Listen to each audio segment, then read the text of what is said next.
வணக்கம் ஃப்ரெண்ட்ஸ். இன்றைக்கி நம்ம கேந்திரங்களோட வலிமையை பார்க்கலாம். கேந்திர வீடுகள், கேந்திரம் என்றால் என்ன, அதோட வலிமைகள் என்ன, அதோட முக்கியத்துவம் என்ன, அது எந்த அளவுக்கு ஜாதகரை பாதுகாக்கும், எந்த அளவுக்கு முக்கியம் கேந்திரங்களை பற்றி தெரிஞ்சுக்கலாம். கேந்திரங்கள்லாம் நம்ம ராசி சாட்டில் 1, 4, 7, 10ஆம் வீடு, இந்த 4 பாவம் தான் கேந்திரம் சொல்லுவோம். கேந்திரம்னா 4 பில்லர், 4 கார்னர். ஒரு வீட்டுக்கு எப்படி தூண்கள் முக்கியமோ 4 பில்லர், 4 கார்னர், அது மாதிரி ஜாதகத்தில் கேந்திரம் இன்றியமையாதவை, ரொம்ப ஒரு இம்பார்ட்டண்ட்டான விஷயம். இப்போ திரிகோணம்னு ஒன்று இருக்குது. அது 1, 5, 9 திரிகோணம் பாவகம் என்பது அதிர்ஷ்டத்தால் உருவாகிறது. நீங்கள் சம்பாதிக்க வேணாம், உங்கள் அப்பா அம்மா உங்கள் தாத்தா பாட்டி எல்லாம் சம்பாதிச்சு வச்சுருப்பாங்க. ஃபார் எக்ஸாம்பிள் நீங்கள் ஒரு வசதியான குடும்பத்தில் பிறந்திருப்பீங்க. நீங்கள் உழைச்சி தான் பணத்தை சேர்க்கணும், உழைச்சி தான் எல்லா பெருமையை சம்பாதிக்கணும், பேரை சம்பாதிக்கணும் அவசியம் இல்லை. நீங்கள் உங்கள் குடும்பத்துக்கு பேர் சொன்னாவே தெரியும், இவர் அந்த குடும்பத்தில் பிறந்திருக்காரு, ஊரில் பெரிய குடும்பமாக இருக்கும், பணம் எல்லாம் சம்பாதிச்சு வச்சுருவாங்க. திரிகோணத்தோட விஷயம். அதிர்ஷ்டத்தால் பிறப்பாலே அதிர்ஷ்டத்தை அனுபவிக்கிறவங்க. கேந்திரங்கள் அப்படிங்கிறாரு. கேந்திரம் என்பது ஒருத்தரோட திறமைகள், முயற்சி, விடாமுயற்சி, இந்த உலகத்துக்கு அவர் திறமை மூலமாக தன்னோட திறமை மூலமாக உலகத்துக்கு அவர் அறியப்படுவார். 4 தூண்கள், உங்களோட விடாமுயற்சி, போராட்டம், உங்களோட தொழில் மூலயமா, உங்கள் உத்தியோகத்து மூலயமா, நீங்கள் செய்கிற வேலை மூலயமா தான் இந்த உலகத்துக்கு நீங்கள் அறியப்படுவீர்கள். இதுதான் கேந்திரங்களோட ஸ்ட்ரென்த்துன்னு நம்ம சொல்லலாம். அதாவது 1ஆம் பாவம் கேந்திரங்களில் கோள்கள் தொடர்ச்சியாக இருக்கணும். 1, 4, 7, 10. ஃபார் எக்ஸாம்பிள் இங்கே மேஷ லக்னம் இருக்கணும். லக்னத்தில் செவ்வாய் ஆட்சி மூல திரிகோண வீடு, 4ஆம் வீட்டில் சூரியன் சுக்கிரன், 7ஆம் வீட்டில் சந்திரன், 10ஆம் வீட்டில் புதன். இதில் பார்த்தீங்கன்னா செவ்வாய் மாதிரி தான் இங்கே மூல திரிகோண வீடு. சூரியன் இது ஒரு சமநிலையான வீடு. சுக்கிரன் பார்த்தீங்கன்னா இங்கே பகையான வீடு, ஆனால் திக்பலம் அடைவாருங்க.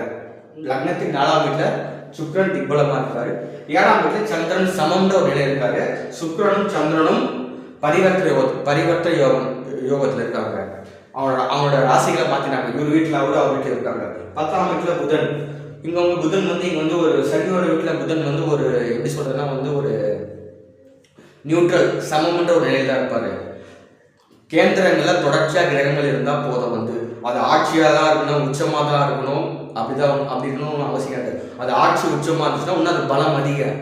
ஒருவேளை அது சமம், நட்பு இந்த ஸ்தானத்தில் இருந்தால் கூட அவர் ஜாதகர் நல்லா ஒரு முன்னேற்றம் இருக்கும். தன்னோட திறமையின் மூலமா அவர் தூண்டினே இருக்கும். அவர் திறமை அவர் திறமை இருக்கும். எப்படின்னா ஒரு சாதிக்கின்ற வெறி இருக்கும். அதுக்கெல்லாம் கேந்திரங்கள் சப்போர்ட் பண்ண நீங்கள் உங்கள் திறமையான உலகத்தை நீங்கள் யாரும் தெரியுங்க. உழைப்பால், நீங்கள் போராட்டத்தால், உங்களோட சுய முயற்சியால், விடாமுயற்சியால் நீங்கள் போராடி ஜெயிப்பீங்க. நீங்கள் சொந்த காலில் நிற்கிறது கேந்திரம். திரிகோணம் ஆல்ரெடி நீங்கள் பிறக்கும் போதே அந்த அதிர்ஷ்டமாக உங்களுக்கு இருக்கும். தாத்தா பாட்டி அப்பா அம்மா சம்பாதிச்சு வச்சுருப்பாங்க. அவங்க பேர் நீங்கள் சம்பாதிக்கணும் அவசியம் இல்லை. ஆல்ரெடி அந்த பேர் சொல்லவே உங்களுக்கு அவங்க மூலமாக பேர் புகழ் கிடைக்கும், எல்லாம் கிடைக்கும். ஆனால் இவர் பார்த்தீங்கன்னா கேந்திரம்னா அர்த்தம் தான் இதுதான். அப்பா அம்மா ஜாதகர் ஒரு ஏழ்மையான குடும்பத்தில் பிறந்துப்பாரு. அப்பா அம்மா ரொம்ப வறுமையில் இருப்பாங்க, சாதாரண கூலி வேலைக்கு போவாங்க, சொத்து சுகங்கள் இருக்காது. ஏன் பேருக்கு ஒரு வீடு இருக்காங்க, சில பேருக்கு அது கூட இருக்காது, ரொம்ப வில்லேஜ் உள்ள இருப்பாங்க. அந்த வசதிகள் எதுவும் இருக்காது. ஆனால் அவர் சொந்த காலிலே நிற்பார். நல்ல திறமை இருக்கும், அறிவு இருக்கும், நினைவாற்றல் இருக்கும், இந்த விஷயம்லாம் இருக்கும். திறமை, அறிவு, விடாமுயற்சி இருக்கும். பார்த்தா அவர் நல்லா படிச்சுனாலும் உத்தியோகத்தில் இருப்பார். ஒரு தொழில் பண்ணுவார், சின்ன தொழிலாக இருப்பார். அது பெரிய லெவலில் போயிட்டு தான் தொழில் மூலமாக இந்த உலகத்தில் அவர் தெரிவார். தான் உத்தியோகத்து மூலயமா அவர் தெரிவார். அவரோட முயற்சி மூலயமா அவருக்கு ஒரு பேரு, புகழ், பட்டம், பதவி, அந்தஸ்து எல்லாமே கிடைக்கும். 1ஆம் பாவம் ஜாதகரை பற்றி குறிக்கும். அவரோட உருவமைப்பை குறிக்கும்.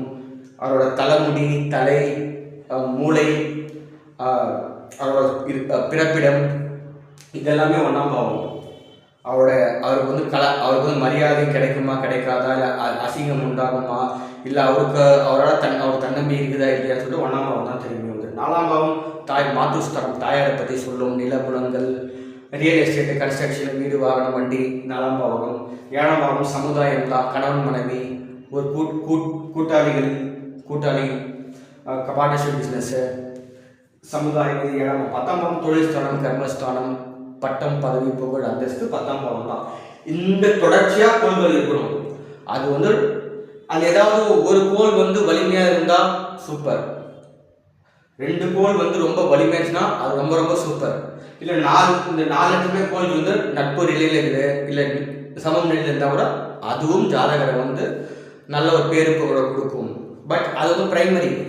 இப்போ இங்கே செவ்வாய் வந்து உச்சமாக இருக்காரு, ஆட்சியாக இருக்காரு. இன்கேஸ் வந்து இங்கே சனி இருக்காரு, 2 கோள் வருது, சனியும் செவ்வாயும் மூலத்திரிகோணம் இருக்கு, இது ஆட்சி வீடு, இன்னும் பவர் அதிகம். இதே சமம் நட்புன்ற நிலையில் இருந்தால் கூட அவங்க வந்து ஜாதகருக்கு வந்து கண்டிப்பாக ஒரு 4 பில்லர், 4 தூண்கள், சுவர், சிம்பிளாக வந்து கூரனா வந்து நம்ம திரிகோணத்தை வந்து வீட்டோட கூரன்னு சொல்லுவோம்.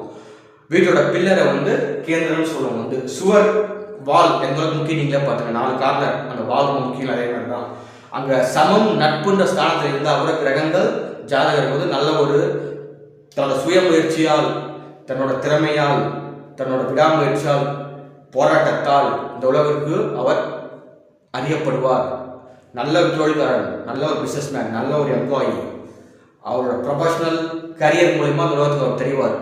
அவர் தான் பேரு புகழும் வந்து அவர் மூலயமா, இந்த ஜாதகர் மூலயமா தான் குடும்பத்துக்கே பேரு புகழ் கிடைக்குமே. ஜாதகர் மூலயமா தான் வந்து அந்த சமுதாயத்திலேயே அவங்க ஃபேமிலிக்கு மரியாதை கிடைக்கும். எல்லாமே அவர் தான் பார்த்துக்குவார். கேந்திரம் என்பால் சுய முயற்சியால், திறமையால் முன்னேறுவது.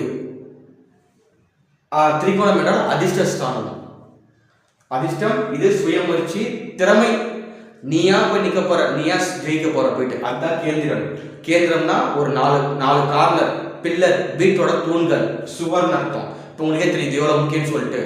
நான் தான்டா, நான் ஜெயிக்க போறேன், நான் லைஃப்ல ஜெயிப்பேன், யாரோட சப்போர்ட் தேவையில்லை, நான் ஜெயிக்கிறேன்டா. இது எல்லாமே கேந்திரம். எல்லா கிரகங்கள் தொடர்ச்சியாக இருக்கணும். 1, 4, 7, 10. அதில் சமம் நட்பு இருந்தாலும் அவங்களுக்கு கண்டிப்பாக நல்ல ஒரு எதிர்காலம் இருக்கும். அதே இந்த உச்சம் ஆட்சி இருந்தால் இன்னும் அதிகமான பவர் கிடைக்கும். இப்போ இந்த எக்ஸாம்பிள் பார்த்தீங்கன்னா செவ்வாய் சொந்த ராசியிலேயே மூலத்திரிகோணம் வீடு, சுக்கிரன் இங்கே எதிரி பகை வீடாக இருந்தாலும் திக்பலம் அடைகிறார். இங்கே சுக்கிரனுக்கு வலு உண்டு, 2க்கும் 7க்கும் உடையவர். இங்கே சனி 2 வச்சுக்கலாம். புதன் சமம், இதுவும் சூப்பர். இன்கேஸ் இங்கே சனி இருக்குன்னா 2 கிரகங்கள் வலுத்திருக்குது. கண்டிப்பாக தன்னோட சுய முயற்சியால், திறமையால், தன்னோட உழைப்பால் ஜெயிப்பார். ஸ்ரீநண்பர்களே, இதுதான் கேந்திரத்தோட முக்கியத்துவம். நீங்கள் கேந்திரத்தை பற்றி இப்போ புரிஞ்சுக்கணும்னு நம்புகிறேன். ஸோ அடுத்த வீடியோவில் நான் வேறு ஒரு தலைப்பை பற்றி பேசுகிறோம். இந்த சேனல் பார்க்கலாம், சப்ஸ்கிரைப் பண்ணுங்கள். உங்களுக்கு கன்சல்டேஷன் தேவைப்பட்டுச்சுன்னா இது என்னோட வாட்ஸ்அப் நம்பரை டெக்ஸ்ட் பண்ணி கால் பண்ணுங்கள். டிஸ்கிரிப்ஷன் நம்பர் கொடுத்துக்கிறேன். அடுத்த வீடியோவில் சந்திக்கலாம் நண்பர்களே. நன்றி.